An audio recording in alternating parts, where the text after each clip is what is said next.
ఇది కదా ఆఫర్ అంటే ఇప్పుడు ఎంత కొంటే అంత ఫ్రీ. విఆర్ఆ fine silver jewellery, Jubilee Hills check post, Hyderabad. తనకు ప్రతిపక్ష నాయకుడి హోదా అర్హత ఉందంటూ అసంబద్ధ వాదన చేస్తున్నారు. మీరందరూ చూస్తున్నారు టీవీలో దీన్ని. కానీ ఆ లేఖలో ఎలాంటి ప్రత్యేక అభ్యర్థన లేదన్న విషయాన్ని మీరందరూ గమనించాలి. ఈ లేఖ రాసిన కొద్ది రోజుల తర్వాత జగన్మోహన్ రెడ్డి గారు ఆంధ్రప్రదేశ్ హైకోర్టుని ఆశ్రయించారు. హైకోర్టు కూడా వెళ్ళారు. విచిత్రం ఏమిటంటే తనకు ప్రతిపక్ష నాయకుడిగా ప్రకటించవలసిందిగా శాసనసభ కార్యదర్శిని, స్పీకర్ కార్యదర్శిని ఆదేశించాలని ఆ రిట్ పిటిషన్లో విజ్ఞప్తి చేశారు. జగన్మోహన్ రెడ్డి గారు పిటిషన్ ఇంకా విచారణ అర్హత కలిగి ఉన్నదో లేదో అని నిర్ధారించే దశలోనే ఉంది. ఇంకా రిట్ పిటిషన్ వేసి అర్హత ఉందా లేదా మీకు అని చెప్పి ఆ దశలోనే ఇంకా ఉంది. ఈ పిటిషన్లో వైఎస్ జగన్మోహన్ రెడ్డి గారు స్పీకర్ను, శాసన వ్యవహారాల మంత్రిని ప్రతివాదులుగా చేర్చినప్పటికీ ఆ ఇద్దరిని మినహాయించాలని గౌరవ అడ్వకేట్ జనరల్ గారు చేసిన సూచనతో గౌరవ న్యాయస్థానం ఏకీభవించింది.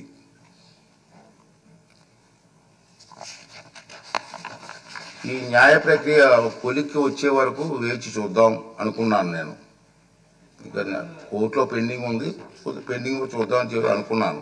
కానీ ఇటీవల కాలంలో ఈ అంశంపై జగన్మోహన్ రెడ్డి గారు ఇంకా వారి పార్టీ నాయకులు చేస్తున్నటువంటి పలు వ్యాఖ్యలు నా దృష్టికి వచ్చి మీరు కూడా టీవీలో చూస్తూనే ఉన్నారు. గౌరవ హైకోర్టు స్పీకర్కు సమన్లు జారీ చేసిందని, ఉత్తర్వులు జారీ చేయాలని స్పీకర్ను ఆదేశించిందని జగన్మోహన్ రెడ్డి చేస్తున్న వార్తలు వచ్చాయి. నిజానికి ఈనాటి వరకు హైకోర్టు జగన్మోహన్ రెడ్డి చేసినటువంటి పిటిషన్ విచారణ అర్హత ఉందో లేదో నిర్ధారణే ఇంకా జరగలేదు. వైఎస్ జగన్మోహన్ రెడ్డి గారు ఈ రకమైనటువంటి తప్పుడు ప్రచారం చేయడంలో ఆశ్చర్యపడవలసిన పని ఏమీ లేదని నేను అనుకుంటున్నాను. ఇంకేంటంటే 24/6/2024 తేదీ లేఖలో రాసినటువంటి నిరాధార ఆరోపణల ఆధారంగానే ఈ తప్పుడు ప్రచారం సాగించారు. కాకపోతే ఆ దఫా ఆయన కల్పిత వాదనలను, ఆకాంక్షలను గౌరవ న్యాయస్థానానికి ఆపాదించడానికి సైతం వెనకాడలేదు. దురదృష్టవశాత్తు ఇదే ఆయన సహజ శైలి, మనందరికీ తెలుసు. జగన్మోహన్ రెడ్డి గౌరవ న్యాయస్థానానికి ఆపాదిస్తూ ప్రచారం చేస్తున్న అవాకులు చవాకులు, అసత్యాలు గందరగోళానికి దారితీస్తున్నాయి.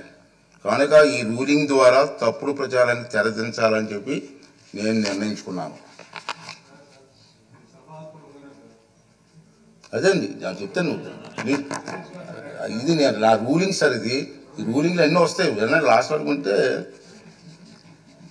ప్రమాణ స్వీకార కార్యక్రమం చిరకాల సాంప్రదాయాలను అనుసరించే నిర్వహించారు. జగన్మోహన్ రెడ్డిని మాజీ ముఖ్యమంత్రి హోదాలో ప్రస్తుత మంత్రుల తర్వాత శాసనసభ్యునిగా ప్రమాణం చేయడానికి ఆహ్వానించారు.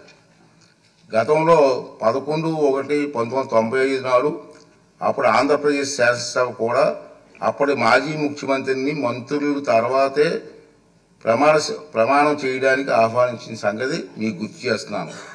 అదేవిధంగా ఆంధ్రప్రదేశ్ 16వ శాసనసభ సభ్యుల ప్రమాణ స్వీకార కార్యక్రమంలో 21/6/2024 జరిగింది. కానీ స్పీకర్ ఎన్నిక మరణాడు అంటే 22/6/2024 నాడు జరిగింది.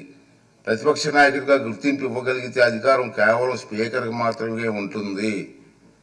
అందుకే సభ్యుల ప్రమాణ స్వీకార కార్యక్రమం జగన్మోహన్ రెడ్డికి ప్రతిపక్ష హోదా నిరాకరించడానికి సూచించిన అన్న వాదన సరికాదు. నిజానికి జగన్మోహన్ రెడ్డి వైఎస్ఆర్సీ శాసనసభాపక్ష నాయకుడిగా ఎన్నికైనట్టు 26/6/2024 వరకు మా సచివాలయానికి తెలపలేదు. నెంబర్ 1. అలాంటప్పుడు జూన్ 26 కంటే ముందు అందున స్పీకర్ ఎన్నిక జరగకముందు ప్రతిపక్ష నాయకుడి హోదా గురించి నిర్ణయం తీసుకోవడం సాధ్యమా? ఇది ఒకటి గమనించవలసిన అవసరం ఉంది. ప్రతిపక్ష నాయకుడి హోదా ఎవరైనా అర్హులా కాదా అనేది కేవలం రాజ్యాంగ సూత్రాలు, కోర్టు తీర్పులు, చిరకాల సాంప్రదాయాల ఆధారంగా మాత్రమే నిర్ధారించగలరు. ఆంధ్రప్రదేశ్ వేతనాలు, పెన్షన్ చెల్లింపు అనర్హతల తొలగింపు చట్టం 1953లో ప్రతిపక్ష నాయకుడు హోదా ప్రస్తావన ఉంది. ఆ చట్టంలో సెక్షన్ 12B ప్రకారం ఎవరైనా ప్రతిపక్ష నాయకుడు హోదా ఇవ్వాలంటే వారు చట్టసభలో సభ్యులై ఉండాలి. 2, వారు ప్రభుత్వ వ్యతిరేక రాజకీయ పార్టీ సభలో నాయకుడై ఉండాలి. ఇది క్లియర్గా ఉంది. 3, ప్రతిపక్షంలో ఉన్న పార్టీకి అత్యధిక సంఖ్యాబలం ఉండాలి. 4, మరీ ముఖ్యంగా ఆ వ్యక్తి సభాపతి ప్రతిపక్ష నాయకుడిగా గుర్తించాలి. ఒకవేళ అత్యధిక సంఖ్యాబలం గల ప్రతిపక్షాలు ఒకటి కన్నా ఎక్కువ ఉంటే పార్టీ హోదాను దృష్టిలో ఉంచుకొని వాటిని ఏదో ఒక పార్టీ నాయకుడిని సభాపతి ప్రతిపక్ష నాయకుడి హోదా కల్పించవచ్చు. ఈ విషయంలో సభాపతి నిర్ణయానికి తిరుగుండదని సెక్షన్ 12B చెబుతుంది.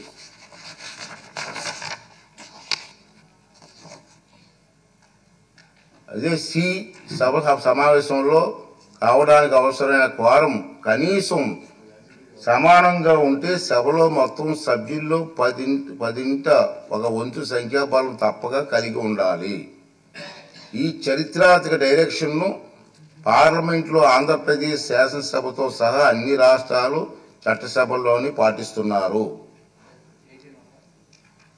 గతంలో ఆంధ్రప్రదేశ్ శాసనసభ స్పీకర్ కూడా ఇలాంటి డైరెక్షన్ నెంబర్ 56 జారీ చేశారు.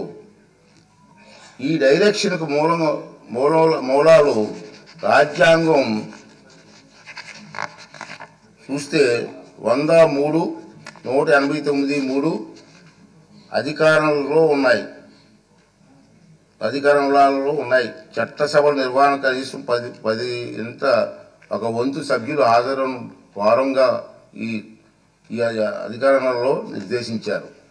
ఆంధ్రప్రదేశ్ వేతనాల పెన్షన్ చెల్లింపు అనర్హత తొలగింపు చట్టం 1953 ప్రకారంగా విచక్షణ అధికారాలు వినియోగించే సందర్భంలో స్పీకర్కు మార్గం చూపేది ఈ డైరెక్షనే. ఆంధ్రప్రదేశ్లో 1972-77 మధ్యకాలంలో 5వ శాసనసభను, 1994-99 మధ్యకాలంలో 10వ శాసనసభను ఏ ఒక్క ప్రతిపక్ష పార్టీకి ఎన్నికల్లో కనీసం 10% సీట్లు రాలేదు. కనుక ఎవరికి ప్రతిపక్ష నాయకుడిగా గుర్తింపు దక్కలేదు. అలాగే 5, 7, 8, 16, 17వ లోక్సభలలోనూ 10% సూత్రాన్ని పాటించడంతో ప్రతిపక్ష నాయకుడిగా ఎవరు పొందలేకపోయారు. సుమన్ టీవీలో మీ పర్సనల్ అండ్ బిజినెస్ ప్రమోషన్స్ కోసం కింది నెంబర్కి కాంటాక్ట్ చేయండి.